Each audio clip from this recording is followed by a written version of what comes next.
How many top 100 players do you think the Mavericks have? I know the answer. So Corey? 1. Well, besides Luka. Including one Luka. other one Okay. is what I would say. And So it'd 2 be total. KP? It's a toss-up, Kevin. Okay. It's a toss-up between Tim Hardaway Jr. and KP. But if it's a toss-up, then how is it only one other one? Each of them get half a vote, Reginald. Okay. It's the and the reason being is because you're going with KP based on potential, not actuality. So they both made it. Nice. Beaks. So we got 3. Exactly. Look at that. We got a big 3. Luke, okay. I think you're going to change your opinion about that. I hear you. I think you're going to change your opinion when you hear the rest of this list. Hold on, real quick. Where do you think Steve Nash, Michael Finley, and Dirk all ranked when we called them our big 3? Were they all in the top 20 or top 50? No, not 20. I mean, that would be all 3 make all-star teams. 50, top though? 75? They would all be I top think 50. top 50. Okay. All right. Because you're looking at this, Corey. Yep. Both Nash and Dirk made the all-star team, so you can easily put them both in the top 25.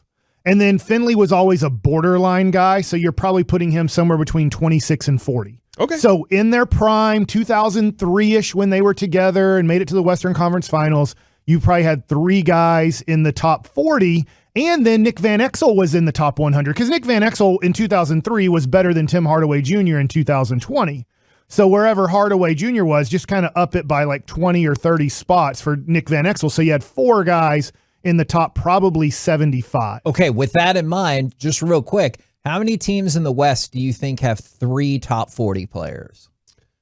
Top 40? Top 40? The Lakers do, easily. You just named LeBron and Anthony Davis are in the top 10. 3? Golden State will. Well, God, what do they do with Klay Thompson? Will they? I guess Klay probably is. Klay, let me ask you this: is Klay Thompson on the list? Yes. Is Chris Paul in the top 40? Yes. Then I think the Suns have it. Okay. By the way, that is correct. They do have 3 players in the top 40.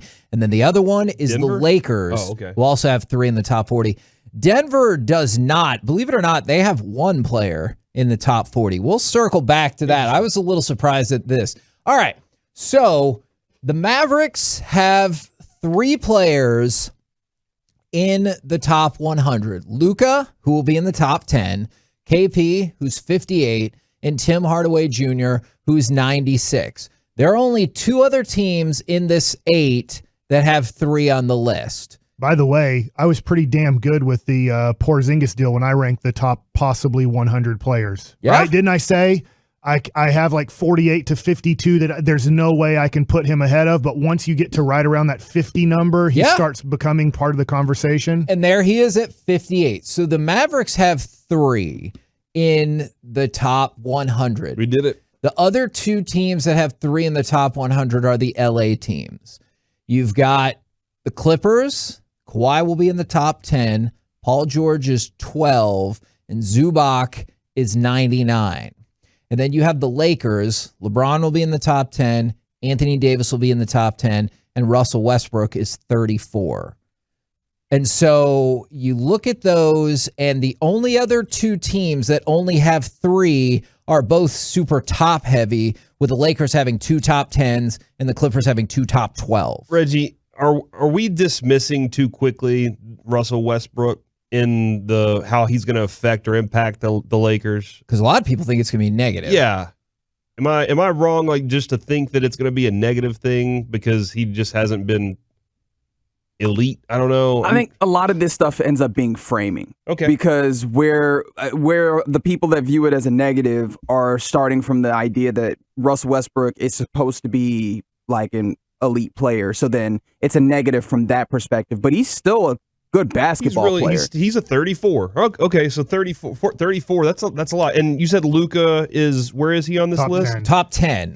So we don't know, or he could be off the list. No, What are okay. you doing? All right, that so would be let's talk about shocking. the rest of the Western Conference. We have 5 minutes to get to this list. All right. So the Jazz have the most players on the list, along with the Trailblazers. The Jazz and the Trailblazers both have 6 on this list. So just keep that in mind. Mavericks have 3. The Jazz and the Trailblazers have 6. But for them, it's a lot of low spades, basically. That right? is actually true. More so of the Trailblazers than the Jazz. So the Jazz, you're right, is you've got Jordan Clarkson at 100. I think that's too low, but that's just me.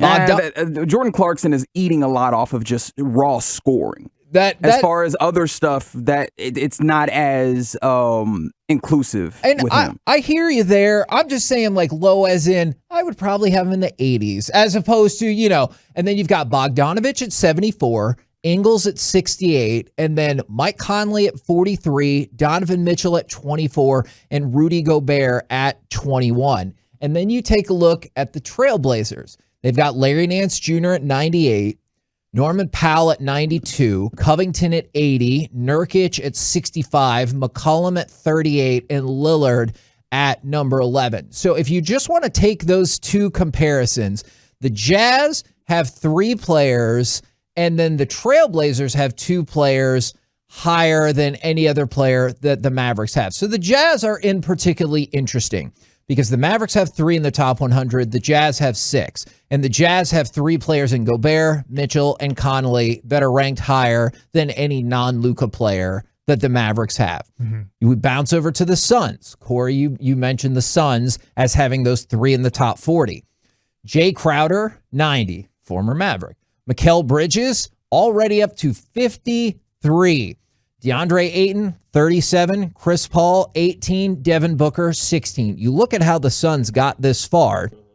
They have 3 players in the top 40.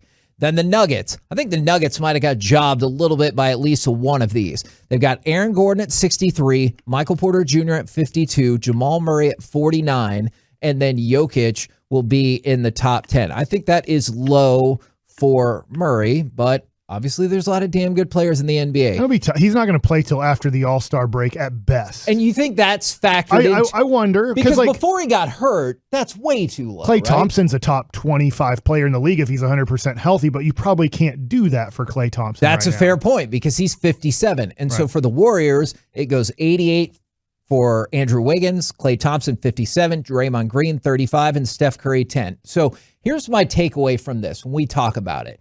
Is the Mavericks have 3 of the top 100. It's the Mavs, the Clippers, and the Lakers who have that, all right? The Mavericks got 1 player in the top 10 and then nothing until 58.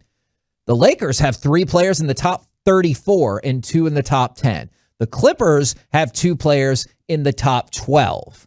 And then every other team on the list that's in like what I think will be the top 8, they all have more than the Mavericks. The Warriors have top 10, 35, and 57. The Trailblazers have 11, 38, 65, 80, 92, 98. The Nuggets have top 10, 49, 52, 63. The Suns have 16, 18, 37, 53, 90. And the Jazz have 21, 24, 43, 68, 74, 100. I get it. The Mavericks could dominate 150 to 200 or 125 to 200 or whatever. But when you look at the top end talent, I think that's where some of the complaints come from. I think the tough thing too is we don't have anybody who I think can break into this category. Because, yeah. Like if you were to say at the end of the year, who's also going to, like, I think the hope is, and this is for another day, but the hope is that Porzingis becomes a top 30 player in the league. If we have any chance of winning a championship, he has to be at the end of the year. We're talking about him being, he should have made the All-Star team if you look at what he did throughout the season type of deal. Because I can't see Dorian Finney-Smith or Maxi Kleba or Reggie Bullock. And you don't think Josh Green, I don't even know if he's going to play. Like, I just don't know who's going to all of a sudden give us that quality depth. When you look at the evolution of somebody like, let's just say Larry Nance Jr., I know they're totally different players, but could you see Brunson continuing his trajectory to break into the top 100? Maybe he's our best case scenario, but I just remember breaking down the point guards in the NBA, and he's not even a top 25 point guard in the NBA. So you'd have to be a top 20 point guard in the NBA to probably make this list. And I think that also still continues the idea that if Jalen Brunson breaks in, the potential isn't high end. It's you're breaking in to become like one of those low spade type players. Yes. But at this point, and I think you're right, but at this point, I feel like that's what we're kind of grasping at, right? Because like I'm not here to tell you that you've got anybody coming up in the pipeline that's going to jump into that top 60 or whatever. I'm looking at it from the Jazz perspective when you've got like 3 of those players that are in the 75, 80 to 100 range where I'm like, great, I would absolutely take that. But I think your fair point. By the way, and we focus strictly on the Western Conference, and people are asking, Trae Young is in the top 30. I believe he's 17 or 18. And then there's obviously plenty of East Coast players, Eastern Conference players. We wanted to focus for the purposes of this on the Mavericks and how they stack up with the rest of the West.